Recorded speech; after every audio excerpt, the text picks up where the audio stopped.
This episode of Capes and Lunatics Sidekicks is brought to you by Tweaked Audio. To get awesome headphones, go to tweakedaudio.com and use the coupon code Southgate to get 30% off, free shipping, and a lifetime warranty. Or you can get there through the link on our website, southgatemediagroup.com. This is Luca Parrish, and you are listening to the Capes and Lunatics Sidekicks Podcast. In brightest day, in blackest nights, No evil shall escape my sight. but those who worship evil's might. beware my power. Green Lantern's light.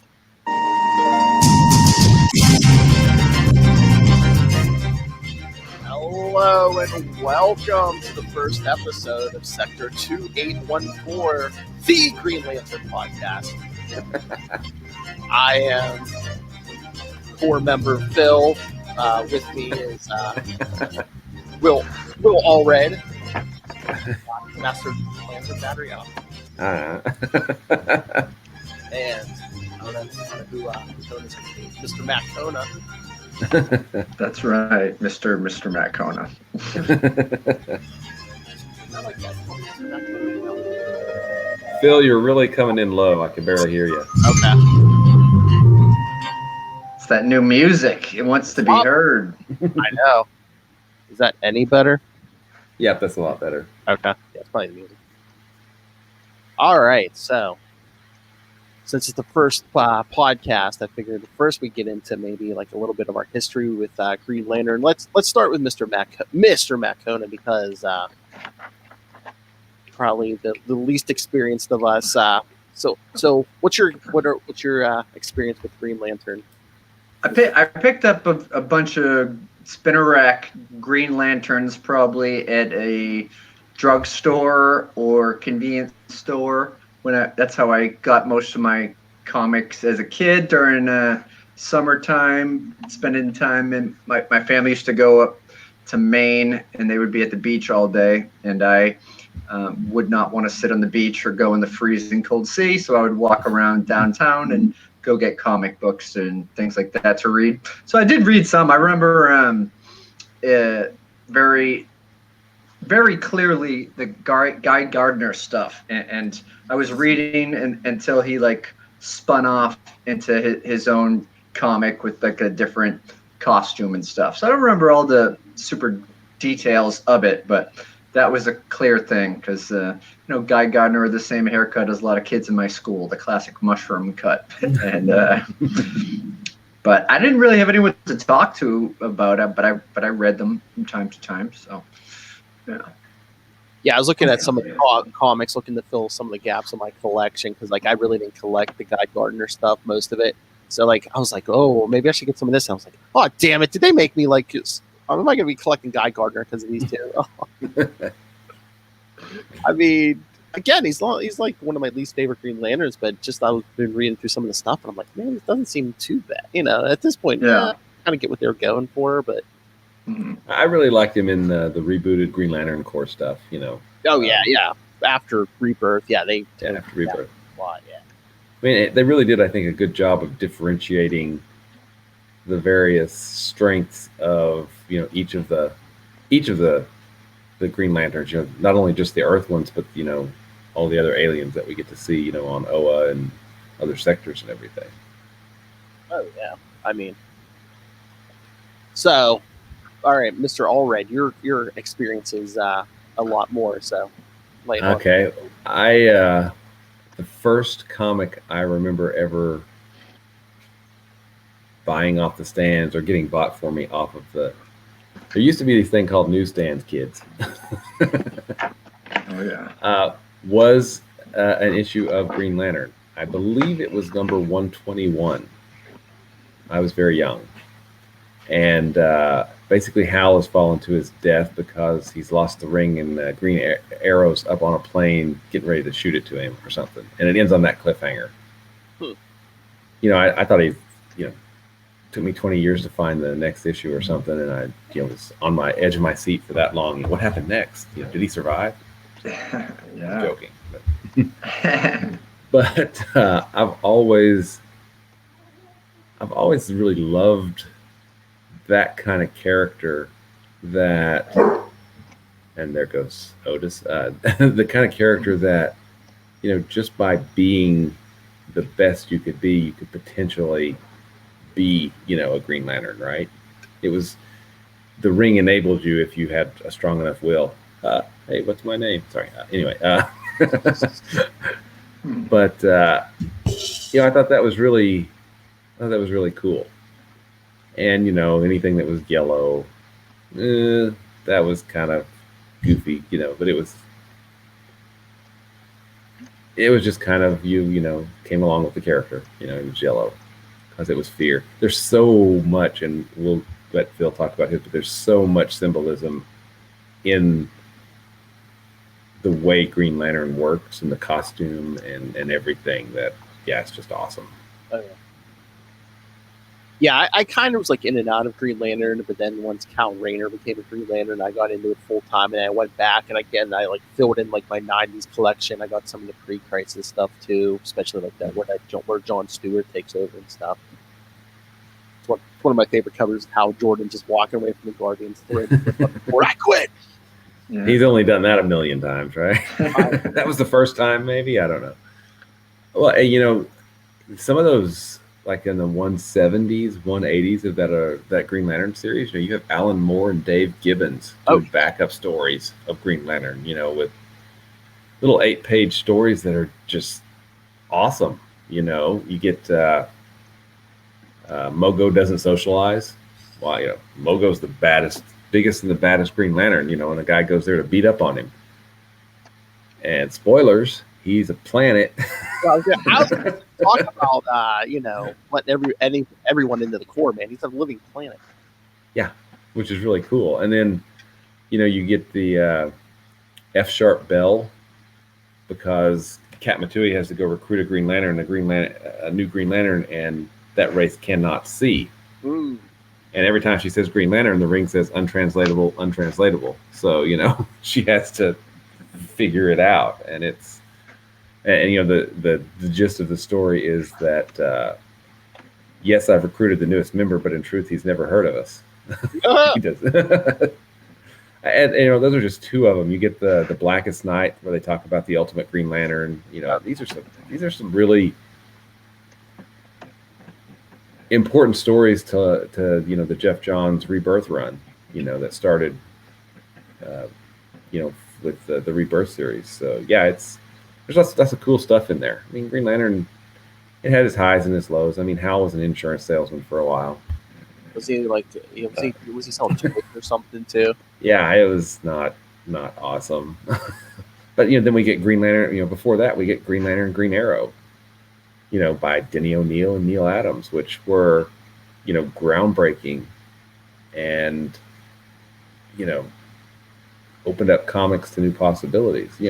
I personally don't think that they've aged that well, but, that was almost 50 years ago. So. Is that what you're talking about, you jive turkey? That's right. Yeah, I mean, there's a lot of good stuff, and I mean, but again, there's a lot of periods with like Hal just like roaming around, not knowing what to do. I mean, in some of those earlier ones, and like episode 3 and 4, we're kind of going to get the Hal wandering around. Mm-hmm. And then I guess I'm a little tired of them blowing up Oa, and killing all the Guardians, and then the Guardians are back, and Oa's back, and then they blow it all up again and kill them all again, and then for a group of beings that have been around for literally billions of years, you would think that their imminent death and resurrection would be a little bit and I mean rarer. And I just hate when they don't know how to rate them. It's like they're like these benevolent protectors, or they're like these like they have a sinister agenda. It seems like there's never. Yeah. And you would, and that's part of, I think, it's always question authority. You should always question things. But, here are beings that are literally billions of years old that would have more knowledge than, all of humanity, just because they've lived so long. Maybe they are kind of wise, too. Maybe we should listen to them. I don't know, Yeah. But, and, they always play it off as, well, we just don't understand humans because we are so old. And, I get some of that, but it's, I don't know. I'm eager to get to a place where the Guardians, like, the Guardians came back with Rebirth and all that, which was awesome. And getting them back and having them back for a pretty long stretch during the Rebirth, the Jeff Johns run, and then after that the New 52 run and things like that. And I haven't really read much of the New 52 run, so I'm kind of looking forward to, ultimately when we get there, catching back up on some of those things. Well, it's weird because the New 52 Green Lantern was kind of like the New 52 Batman. They didn't change much because it was selling so well. So I think those were like the two biggest ones. Like New 52, they tried to kind of keep the same, but tried to fit in the New 52 was Batman and Green Lantern. Well, and Jeff Johns is not going to invalidate all of the continuity that he just wrote, right? No, and it's like you added all this good stuff, like the other colored lantern cores and stuff. It's like kind of like wipe that all away. It's like, it's.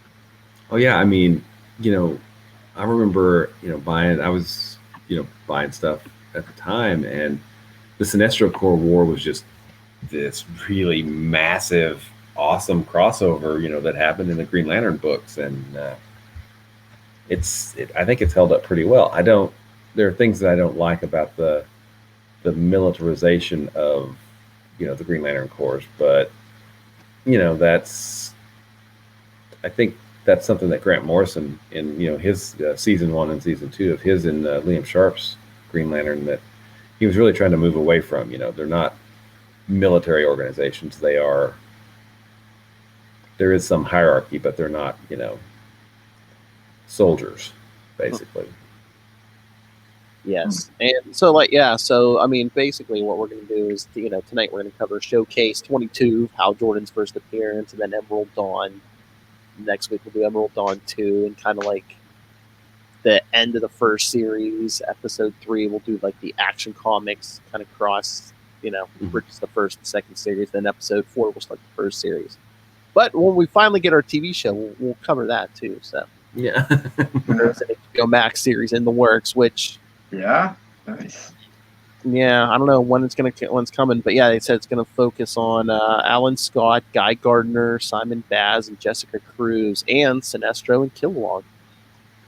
Cool, very cool. Yeah, and that's the thing. The boys have. That's a good show too. They grew up being that's a different network. They grew up as Green Lantern fans, and we were all three of us super hyped about the movie. I'm sorry. Yeah, no.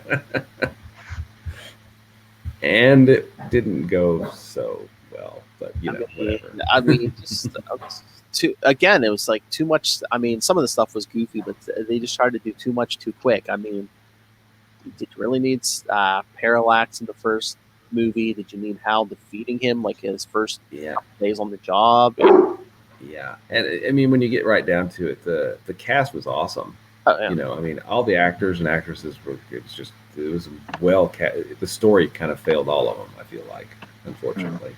Well, I know Bill told me this. I guess they hired Ryan Reynolds originally. He wasn't going to be Green Lantern, but then I don't know what happened, and I don't know if they decided to make a Green Lantern movie instead. So they gave Ryan Reynolds Green Lantern. You know who he was originally going to be? Who? Barry Allen. Really? Okay. Yeah. That's interesting. And if that would have happened, then we wouldn't have got the Flash TV show and the whole DC CW verse, right? Well, Arrow came first, but yeah, it wouldn't. Yeah. I mean, Flash, went on to be more popular than Arrow. So.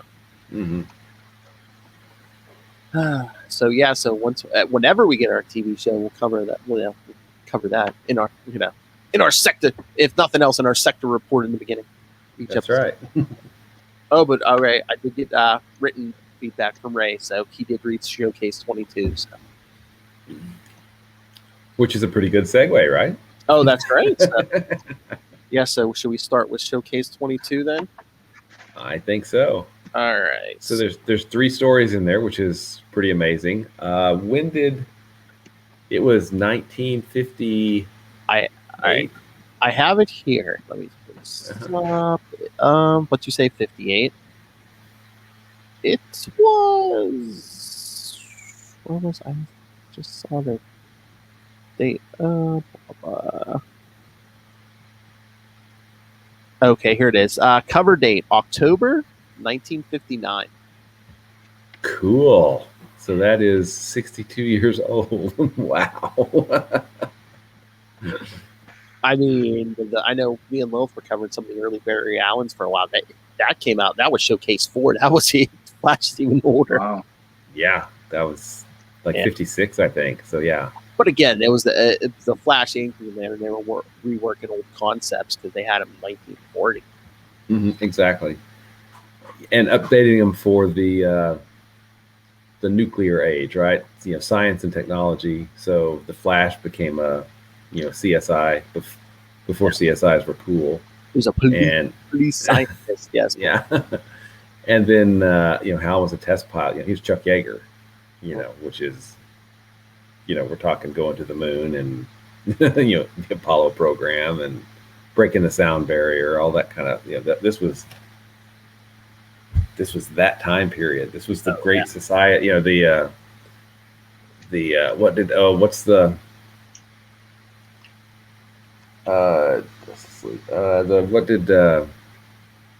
Darwin Cook series? What was the name of it? Oh, was it New Frontier?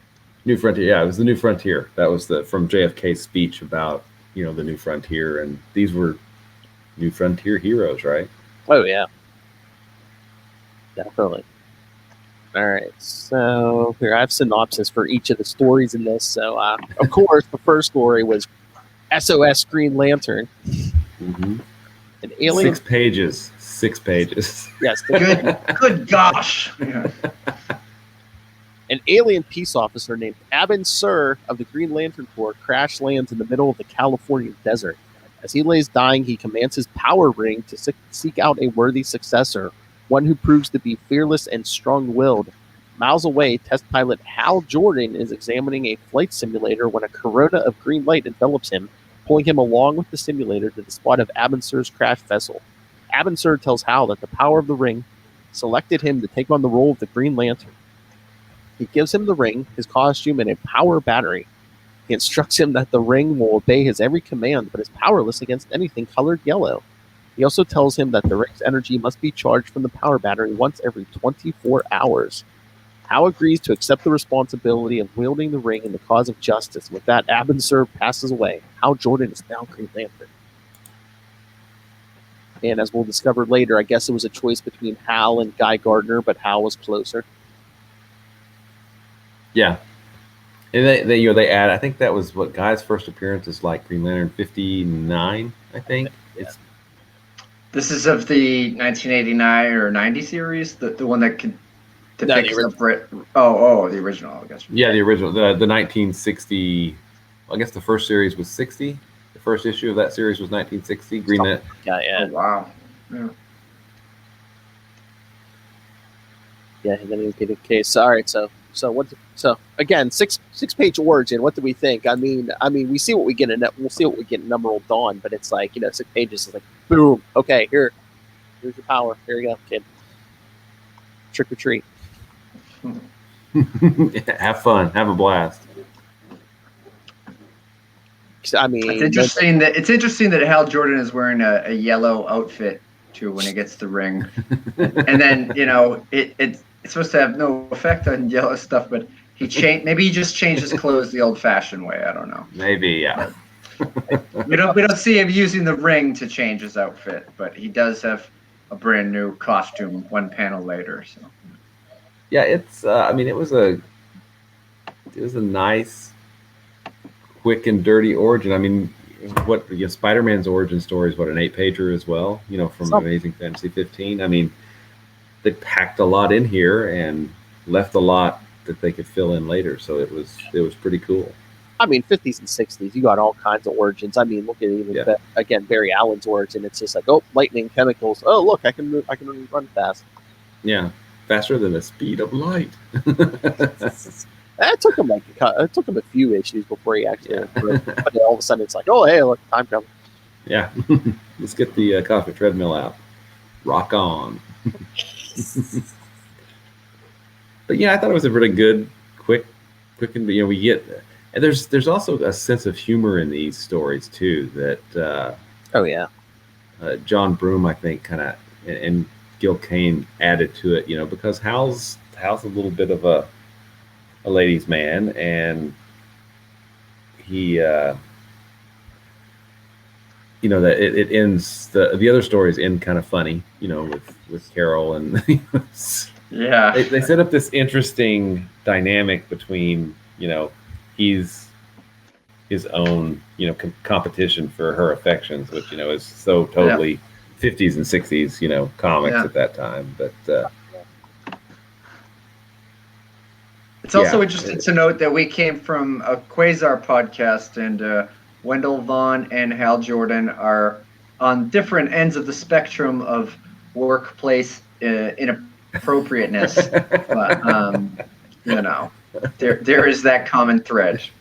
There, absolutely. Absolutely. And but, and I'll go ahead. I was gonna say, sorry, for the most part, it's like, well, yeah, Quasar, Wendell Vaughn, as we kept going on, I mean, he kept doubting himself for the longest time. I mean, it is a while before you see any doubt from Hal Jordan. Oh yeah, absolutely. And he's a classic DC Silver Age hero because he does the right thing for the right reasons, and there's no doubt. This is what I'm supposed to do, right?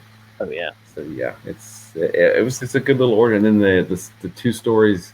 Is it two stories that follow it? There's two stories, yeah, because the first one is The Secret of the Flaming Spear. Oh yeah, that's right. Yes, because test pilot Hal Jordan goes to the office of Carol Ferris, his boss, daughter of Ferris Aircraft's president and CEO Carl Ferris. He asks Carol out on a dinner date, and Carol agrees. Suddenly, an SOS pipes through the office intercom. A Ferris aviator piloting the experimental flaming spear is in trouble. Hal sneaks away and changes into the Green Lantern. He flies to the runway and helps bring the flaming spear safely to ground. His ring picks up a strange radiation emanating from the nose of the plane. Tracing the energy signature back to its source, Green Lantern finds that a group of saboteurs are responsible for disrupting the flaming spear's flight path. When Green Lantern appears before them, the thugs begin shooting at him, but he uses his ring to make their bullets explode. One of them picks up a yellow lamp and heaves it at Hal. As the power of his ring is vulnerable against anything colored yellow, the lamp succeeds in striking Jordan's head, knocking him down. The saboteurs take this opportunity to make their escape. Green Lantern revives and gives chase, but quickly discovers that their getaway car is colored yellow as well. He uses his ring to spike the vehicle's tires, causing it to skid to a halt. The three criminals attempt to flee, but Hal binds them with tendrils of green energy. Oh, sparkly green tentacles. With the threat abated, Green Lantern changes into his civilian attire and returns to Ferris Aircraft. Carl Ferris calls Carol and Hal into his office for an important announcement. He tells them that he and his wife are going on an extended vacation for the next 2 years. Must be nice. During this time, Carol will retain full control of the company. After Carl leaves the room, Hal asks Carol if they're still on for their dinner date. But Carol tells him that as his new boss, their relationship will be strictly business for the next 2 years. Back in his locker room, Hal laments the fact that his power ring can grant him his every desire, except for one thing he wants most in the world, Carol. Nice. I think that if you name your plane the Flaming Spear, and it's almost like tempting fate. I know there were saboteurs involved, but it was something bad was bound to happen anyway. Yeah, because I mean, flaming fire. It's like in a spear. It's like you throw it up in the air, it's going to come down. It goes up and comes straight back down. Right. So what do you think, Will? I mean, first Carol Ferris. It's setting up the entire, mythology of the series, and there's some fun there. I mean, he gets taken out by a yellow lamp. I mean, and they don't stop to kill him or do anything; they just run away, and then he gets them. Blah blah blah. Yeah, but, he makes quantum ice picks, or not quantum. Yeah. How do I say it? Lantern ice picks. Yeah.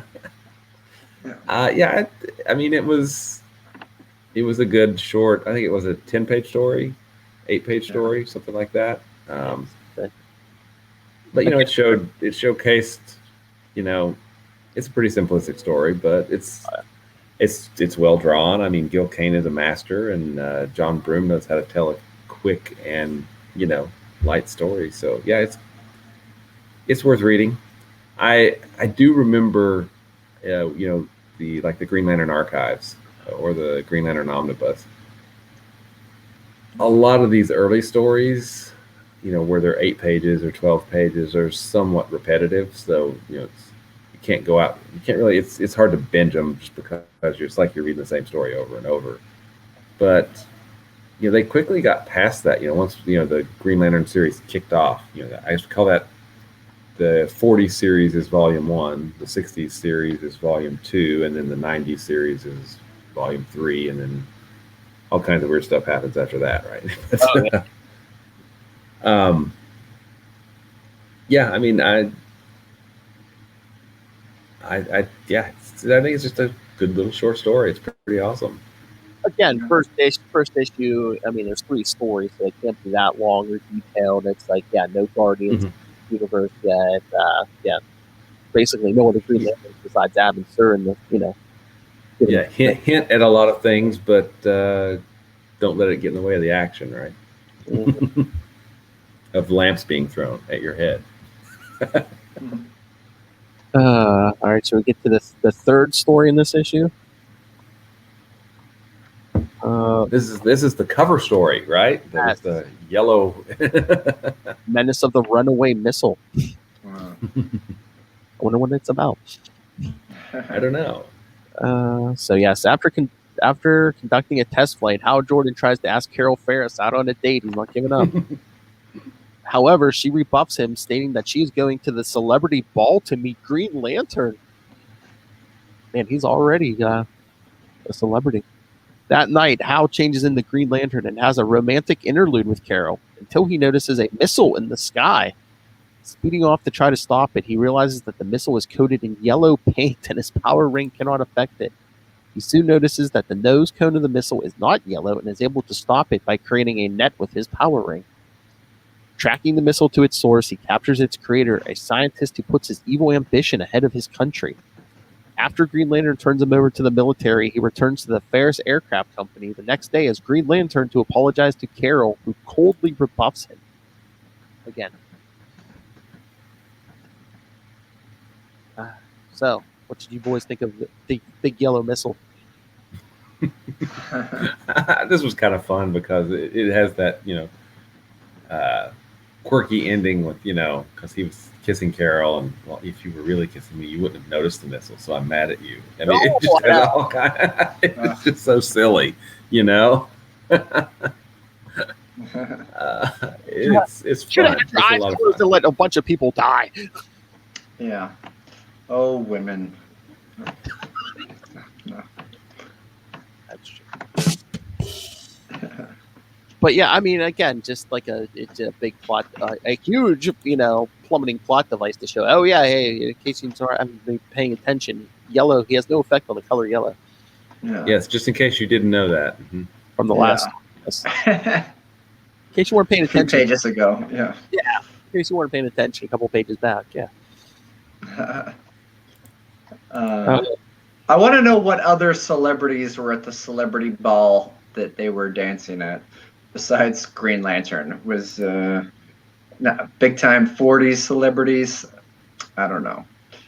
The cast of The Sound of Music was there, maybe. and again, shouldn't he have been the biggest celebrity there? Because I mean, I don't care what kind of movie stars or sports figures you had there. I mean, who else could fly? Yeah, and at this point, might have been a member of. No, he was not yet a member of the Justice League. So there you go.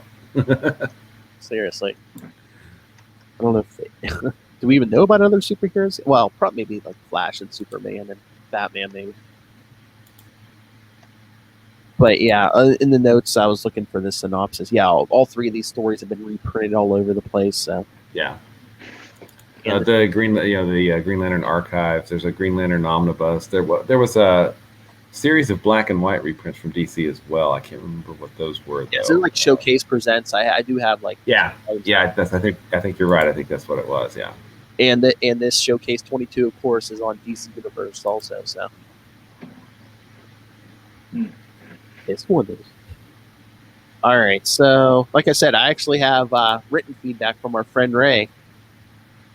You want to hear this? Yeah. You bet. Our friend, I'm not going to put the picture up, host of podcast, Last Sons of Krypton, a Superman podcast, No Orders to Fear Her, the Spider-Woman podcast. I can hear him talking Scarlet Spider with me and Matt Kona last Tuesday every month on this podcast. And, of course, Into the Night, the Moon Knight podcast. And as we record this, well, his birthday's technically the 3rd, but it's the 3rd down there in Australia. So in his temporal zone down there, it is his birthday at this moment. He was slacking off. That's why he didn't send recorded feedback. All right, so he writes, "Hi, Phil, Will, and Matt. Didn't have the chance to read all the issues, but I did read Showcase 22. Overall, it was an enjoyable read, and especially being a comic of its time, it had a nice classic feel to it. Dated conceptions like almost sexually harassing someone to ask them out on a date was countered at least by having that female character, sorry, I forgot her name, Carol Ferris. It's going to come up again and again, right? She's kind of important. She is. Yes. Take leadership of the company in her father's absence. I was familiar with GL's origin, so the first story held no surprises, but it was still good to see the OG version of it.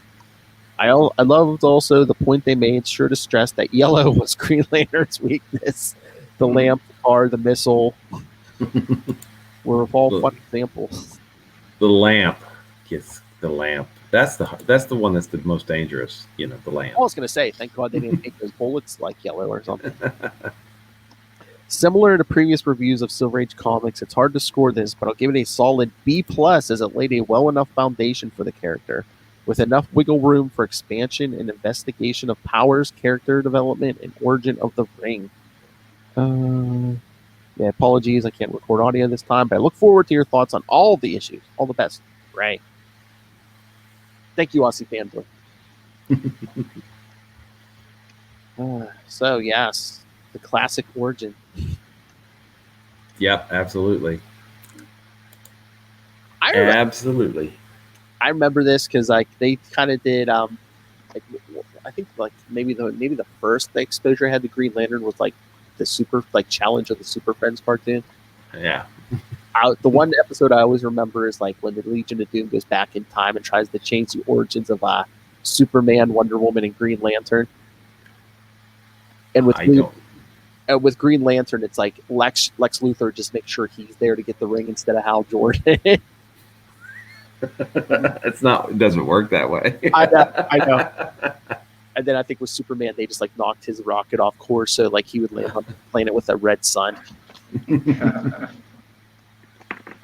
Very cool. Again, with Super Friends, but yeah, that's the first time I remember hearing Hal Jordan's origin. I was like, oh, Alien gave him this ring. All right, so final thoughts on this before we move on to Emerald Dawn. I think it was a really good start. I mean, the character has endured for decades because of the start that he got here, right? Yeah. Oh yeah. All right, so Emerald Dawn. The cover date of issue 1 was December '89, so it was 89, 90. Jump way ahead, but yes, it's a retelling of the origin. Written by Jim Owsley, who later you will know as Christopher Priest. That is absolutely right. Keith Giffen and Gerard Jones. Should we touch on the Gerard Jones thing real quick? He was a really prolific writer in the 90s. He did Wonder Man, Green Lantern Mosaic. He was Green Lantern Volume 3 and lots of other things. But I believe now he is in prison for, I think it's child pornography or something like that, which is horrific. I believe so, yeah. So it's it's difficult. We have to try to separate the art from the artist, because there are some stories that are good, but yeah. So we'll try to just focus on the stories. Yeah, and again, too, I mean, it's not like he was alone on this, too. So it's like, Yeah. I feel, Yeah. we're shining a light on these issues because there were other people who worked on, Yeah, Mark Bright is an awesome artist. Yeah, I mean, yeah. he did Iron Man work, I think, back in the late '80s. Yeah, I remember. I think he did at least a fill-in issue or two of Batman too. Yeah, he was all over the place around like the early '90s. All right, so yeah, this one was I guess this was like the first like official retelling of Hal's origin after Crisis. I think so. A lot of the characters got the, hey, Crisis restarted everything, except it didn't actually restart everything, and some stuff still stuck around. But yeah, they got new launches. I mean, I think it was really successful with Wonder Woman, and I think it started out pretty successful with Green Lantern, although I wasn't as huge a fan as, of how the way they made Hal behave in Emerald Dawn. They were giving him feet of clay, and he was a drunk driver basically, going to prison. So that wasn't awesome, but the art was great, and it was cool to see an extended take on that 6-page origin. Six issues instead of 6 pages. Yes, exactly. Because we get some stuff filled in. I've always liked Tomar Ray as a Green Lantern. Kilowog is freaking awesome. There's a line in Rebirth where Hal's talking about the pluses of each of the other Green Lanterns as they are fighting Parallax or something. He goes, Kilowog's ring is the only one that makes a sound when he uses it. Yes. I know. Yeah. Yeah. It's just awesome. I remember that scene. It's great because it's like you could tell Kyle Rayner's the artist, and he's like, and John Stewart's like an architect, so you can see like every nut and bolt in his like constructs and stuff. And then you have good old Hal, who's a test pilot who's not afraid of anything, right? Oh, we'll get to that in episode 3. There was that. Remember the Action Comics? It's like, was he really fearless? Oh yeah, that's weird. Yeah. We get Parallax, which was an interesting way to tie a lot of things together, and and Jeff Johns did really a lot of good for Green Lantern. Finally brought him.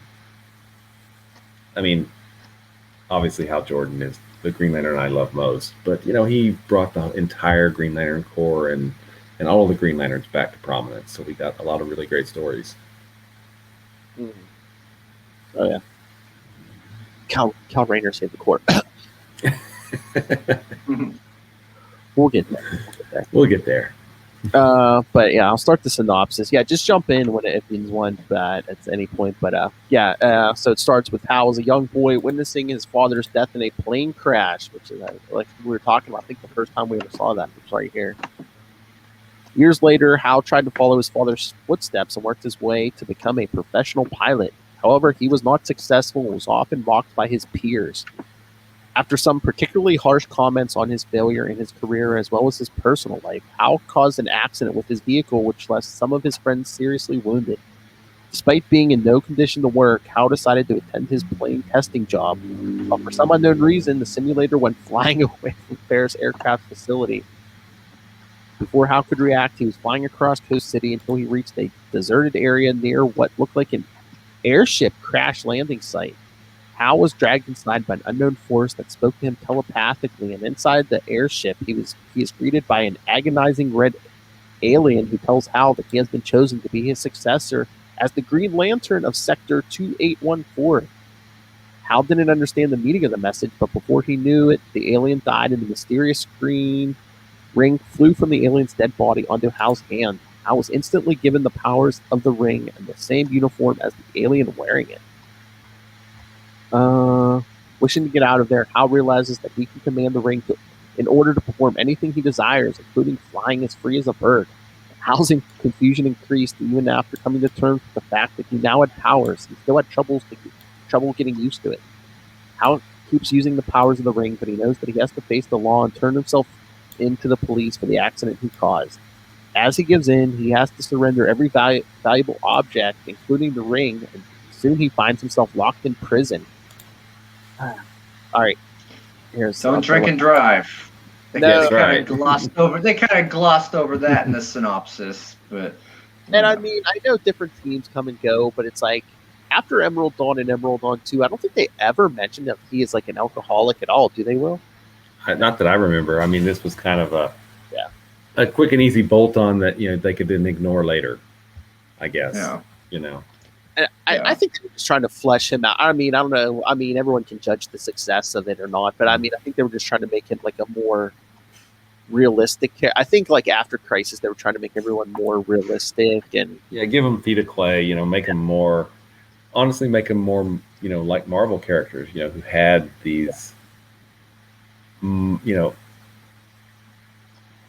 Personality flaws as opposed to, kryptonite or the color yellow or whatever the thing was.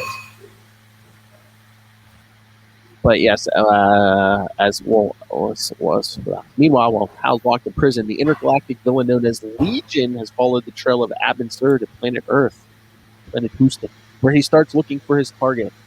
When he finds that Abin Sur is dead, he immediately starts looking for the new Green Lantern, and he gets the trail of energy left by Hal Jordan's ring. Legion soon attacks the police department in which Hal is locked in and kills almost everybody in the place as he looks for Green Lantern. In the chaos, Hal is able to walk away from his cell and reach his ring in time to confront Legion. Unfortunately, the ring runs out of battery power, and Legion grabs Hal and tortures him in order to learn the location of Oa and the Guardians. Without the Green Lantern energy, Legion moves away and follows the trail of energy left behind by Hal. In a few moments, Legion destroys Coast City's hospital and Ferris aircraft. When Hal learns the bad news, he realizes that he caused it all and that all the destruction is his fault. He then goes back to the ship of the alien who gave him the ring, and he finds a Green Lantern in which he charges the ring. Once the ring is charged, Hal can access the memory database of the ring and learns the background of Abin Sur, the alien who passed on the ring and Legion, the yellow monster that attacked him. Once he learned the past events leading to the present, Hal confronts Legion once again, and this time he uses the nuclear reactor in Abin Sur to create a nuclear explosion that would destroy Legion, but would also kill him. However, Hal survived the explosion thanks to the ring, which protects him. After Legion was vaporized and the crisis was averted, Hal asked the ring to take him to meet another Green Lantern, and he flies across space in order to meet Tomar Ray, a veteran Green Lantern who explained his current situation to the rookie Hal Jordan. Soon they were both summoned to Oa, the intergalactic base of operations of the Green Lanterns, and Hal started his training with Kilowog. Unfortunately, during Hal's training, Oa was breached for the first time in centuries, and every Green Lantern, including Hal, were confronted by Legion. The Green Lanterns organized a systemic attack on Legion, but their efforts were futile as Legion was seemingly unstoppable. Some of the Green Lanterns died attempting to stop the alien invader, but they never stopped trying. Legion made his way to the resting chambers of the Guardians, where he was finally restrained by some cables from the Guardians' resting cubicles. With Legion unable to move, Hal Jordan took him out of the chamber and dragged him across a muddy area of Oa, where he covered Legion with mud in order to remove the effects of his yellow armor. Hal managed to beat Legion, and the Beast tried to explain his past history and hatred for the Guardians. Hal decided to leave him alive, but he removed Legion's armor, which turned out to be a mistake, as the being inside started growing and consuming everything on the planet at an alarming rate. When the Green Lanterns were unable to stop Legion, the Guardians realized that Legion was bound to consume Oa, and they commanded the Green Lanterns to abandon the planet with them. However, Hal Jordan refused, and he remembered Abin Sur's words about the ultimate power. Then he recalled that the Green Lanterns take their energies from the central power battery of Oa, and he dived in. He goes into the central power battery. Remember that, kid. They're going to keep coming back up, too. It's kind of important. Just kind of. Kind of a thing. Emerging as a being of pure willpower energy. Using this power, Hal was able to create a vacuum that took Legion out of Oa into space, where he was contained by the rest of the Green Lanterns. The Guardians then told the Green Lanterns to move Legion back to his planet, where they While they descended to Oa to confer with Hal Jordan privately, Hal couldn't recall exactly what happened or how he managed to merge with the central power battery. You'll learn. Finally, when the other Green Lanterns returned for their mission, the Guardians decided that Hal should return to Earth as his training had ended. Back on Earth, Hal turned himself into the authorities and was arrested for the crimes he committed before becoming a Green Lantern. When he was finally released, Carol Ferris gave Hal his job as test pilot back, and Hal eventually was promoted to pilot. In the end, Hal combined his duties as a professional pilot with his duties as a member of the Green Lantern Corps. All right, so, Matt Kona, what did you think of this story? I dug how they kind of made it a gritty take on the good gosh 1940s origin, and it seems like he's got his hands full for his first villain on the job. This Legion character, this massive yellow, almost Doomsday-esque in some ways. I know this is pre that Death of Superman, but yeah, this is still issue 2 we're talking about, right? Yeah, this is yeah. I don't know. I got real into this. The whole 6 issues. I was flipping right through them. So great artwork, and it's good to see a hero sort of learning on the job as well, which is fun. Shows the human aspects to him, as well as the warts and all. Yeah, he drove drunk and caused some pain, but he's dealing with some issues, like the death of his dad, and Wayne in trying to follow in his footsteps and all that. So it's good. Yeah, and it did feel like kind of I don't mean this in a bad way, but it was kind of a quick read. I mean, they kept the panels per page, pretty low on average, and it moved along, and the art was really nice. So yeah, that was definitely a good thing too. I liked the right stuff at the end. If you haven't seen the movie The Right Stuff, and it's been a long time, but everybody wanted to be Chuck Yeager. Okay, even the astronauts that flew to the moon, their idol was Chuck Yeager, and because that's what Yeager did. I mean, there's that scene, of him walking out of the desert because the plane's blown up, and it's just a Thursday, It's just a Thursday. Just another day on the job. Yeah. So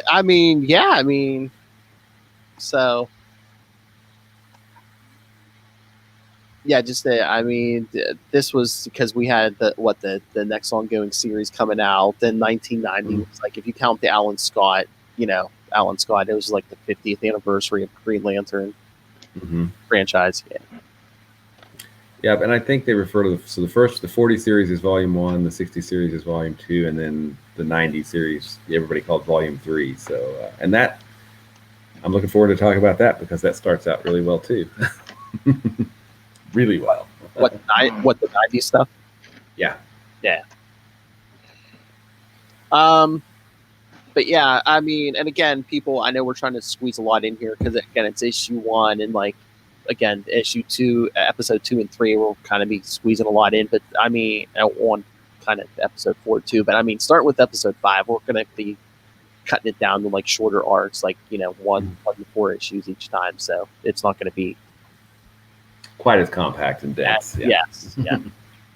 But again, especially this one, because it was the first episodes. Yeah. Well, and we saw, of course, we saw Kilowog, because Kilowog trains. He's the one who trains the Green Lantern. But there, Sinestro was in there. We got to see Tomar Ray. We got to see Salak. Some of the Green Lanterns that would become, or that were, a staple of the previous Green Lantern series at the end when it was renamed Green Lantern Corps. So yeah, I mean, it was pretty cool. And the art was great. Yeah, I mean, it was kind of it's a good story.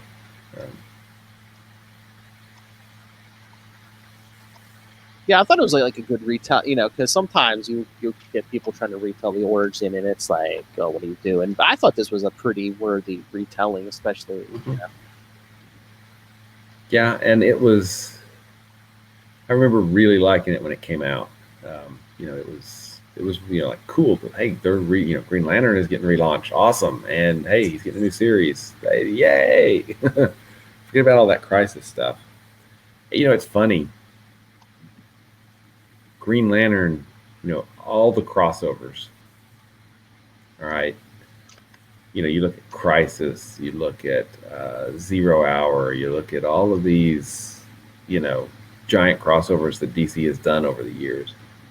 And Hal really wasn't a Green Lantern in any of them until really Blackest Night, because he was either somebody else was Green Lantern, he was somewhere else, or he was a villain at the time, or, during like 0 Hour. But it was the first one that, well, and because it sprung out of Green Lantern, that whole Blackest Night crossover came out of the Green Lantern series at the time.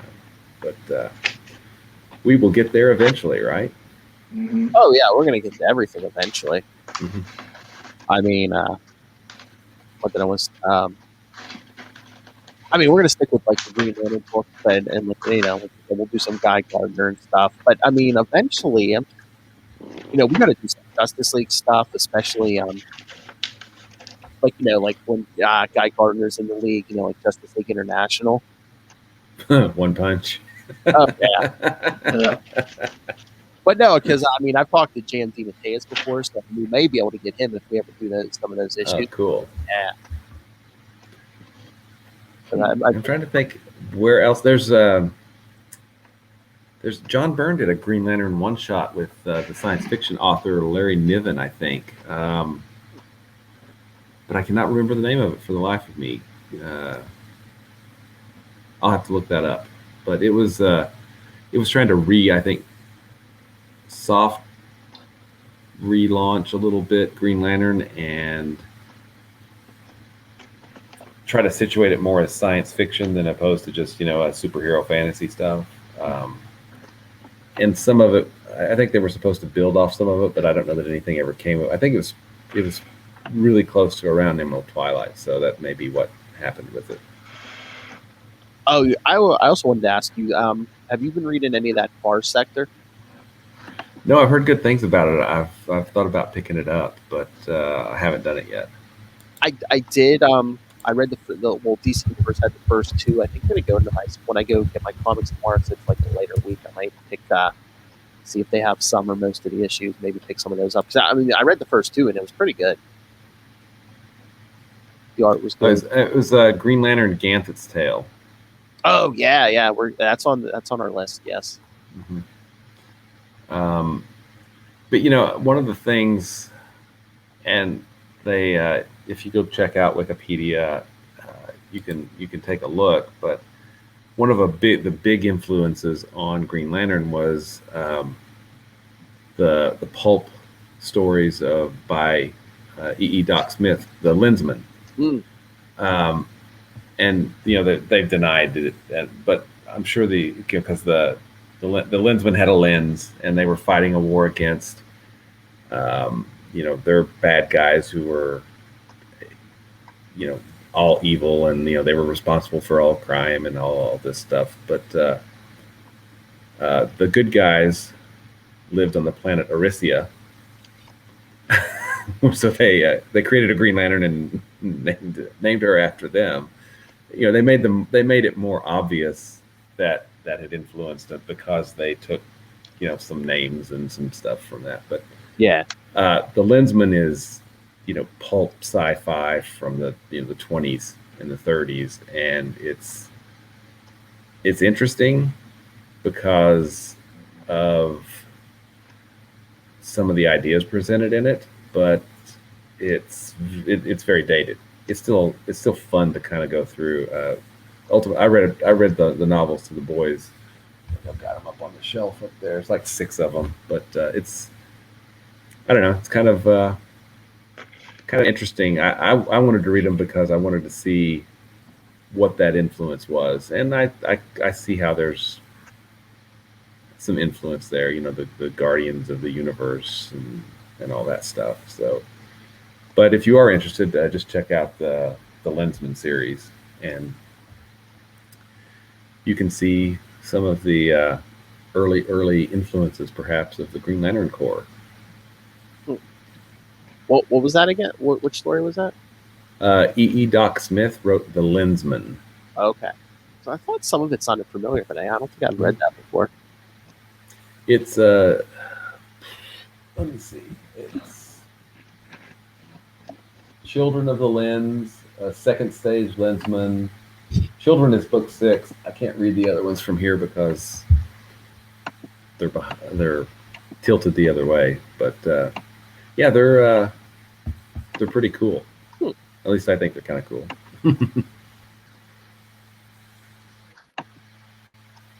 All right. So, any final thoughts on any of this on the beginning of our new journey? Through Sector 2814 and beyond. And beyond. I really like how the ring it's like an AI version of equivalent of Eon answering Quasar's questions. You know, teach him a little bit about the history, because both guys have come from a long line of interstellar heroes. Which is kind of cool. Yeah. Absolutely. Yep. That's another reason that why I probably love Quasar so much and Green Lantern, because they have a lot of interesting similarity. I mean, they're very different characters, but they have interesting similarities. Mm-hmm. Oh yeah. But I'm excited for the journey and to dig in, because reading the 40s little stories didn't drag by. Like I've read some other really old stuff, and it felt like work somewhat recently. And reading the more modern stuff, it's got me thinking about. I can't wait to stumble across the books that I probably read as a kid, but only remember fragments of. You know. Mm-hmm. Absolutely. Yeah. Oh, that's right. Next episode, we're doing Emerald Dawn 2. We're going to get an appearance of Guy Gardner. Now, as just a little bit of a, preview, I don't think I remember liking Emerald Dawn 2 nearly as much as Emerald Dawn, but we'll get there. Well, Emerald Dawn 2 is more like filling in the gaps. So it's like, between like, kind of like when he turns himself in and then when he gets out at the end of one. So it's like, it's like, hey, it almost smacks up. Hey, let's I don't want to say cash grab, but hey, let's take another bite at that apple. Yeah, because hey, he turns himself in, so it takes place between these two panels of the last page or the next to last page of number 6, right? So I'm assuming the first one was popular if they went back for that for two. And I think the Volume 3 series that launched with, I think Pat Broderick was the artist. I think it started out pretty good too, because there's a trade of it. I'm fairly certain that they collected those first 8 issues of the new series, and then perhaps not as popular, because ultimately it led to Emerald Twilight and the book, getting completely revamped, and Hal getting parallaxed, and the Guardians getting killed, and Oa getting blown up, and all that fun stuff. So parallaxed. All right. So anything else on these, or should we get out of here? I think we're good, man. I think we did a lot. I thought we did a hell of a lot in still about an hour. Not too bad, boys. All right, so so next time, like, mention that he got referred to as Poop Face at one point, right? That was funny. I think one of Kilowog, he likes to use the word poozer a lot. I think poozer. That's right. Yeah. All right, everyone. See you later, poser. You got to do that. All right. So yes, next time for episode 2, we're going to do Emerald Dawn 2 and Green Lantern Corps 224, the last issue of, I guess what Will said is the second series. Mm-hmm. And then episode 3 will be the short stories from the Action Comics weekly run. Some weirdness in there. And then, episode 4 will be the first arc, the first 8 episodes of the third series from 1990. Yeah, I remember loving that. Oh, yeah. A lot when it came out. That was my jam at the time. All right. So, so send us your feedback on all of those. We love feedback. Email us, capesandlunatics@gmail.com, or call the voicemail 614-382-2737. That's 614-38-CAPES. And please follow Sector 2814 on Facebook, on Twitter. We have a Book of Oa Facebook group. Please join us there. Please. I mean, there's so many Green Lanterns and so much going on. I mean, let's get some big conversations going, people. Let's get some arguments going. Who's your favorite Green Lantern? Go. Yeah, we know. All right. Yeah. So I'm obvious. So find links to all of those and all the other Capes and Lunatics shows, links to our YouTube channel where you can watch this video, links to merchandise, links to Patreon, all of it at Linktree, linktr.ee/capesandlunatics. And remember to support the sponsors, Tweaked Audio and Hunt a Killer. Tweaked Audio and Hunt a Killer. Get both of those. You can use the code Southgate for both of those for discounts. And pick up Pod Life, the book, now in digital and paperback. Learn the ins and outs of podcasting. And get down on Amazon. And when you do, use the link for Southgate Media Group right down there in the show notes. Help us support this show, the network, and that cosmic figure, Rob Master Doom Southgate. Make it rain, so says Master Doom. Please kick me in the pants. All right, rookie, you poozer, Matt Kona, where can people find you? You can find me at Matt Kona on different social media aspects. Please do not tweet me or Instagram me if there's any yellow in the photo, because I can't read it. I'm going all in on this Green Lantern, so that's it. Slow down. We need this for drops. See you later, Bunky. All right. Will Walred, Master of the Core, where can people find you? Master of the Core. You find me at Walred, that's at WALLRED, at Gmail and Twitter and Facebook and all those places. You can find my self-published work, Diary of Night, at diaryofnight.com with some awesome artwork by Gene Gonzalez. And you can find just recently successful Kickstarter, Crossover Division, at crossoverdivision.com. And there's a Quasar website thing, but we're talking Green Lantern now. I mean, you can always plug it. I mean, like you said there, so it's kind of cross, Yeah. The Quantum Zone. You can always find cool stuff about Quasar at the Quantum Zone, quantumzone.org. Hey, Will, in your free time, why don't you start a Green Lantern website too? My copious free time. I'll get to work on that. See, kids, he's a writer. All right, so. All right, kids. Thanks for joining us. Yeah, again, brand new journey. Come back for get another dawn next time, kids. But yeah, I can't wait to get into series 3. Although, I mean, the Action Comics, there was some weird stuff, but I mean, some enjoyable stuff. Well, it's something that would change, John Stewart. Oh yeah, forever. Yeah, right out of the gate too. Mm-hmm. All right, so remember, Core, keep it green.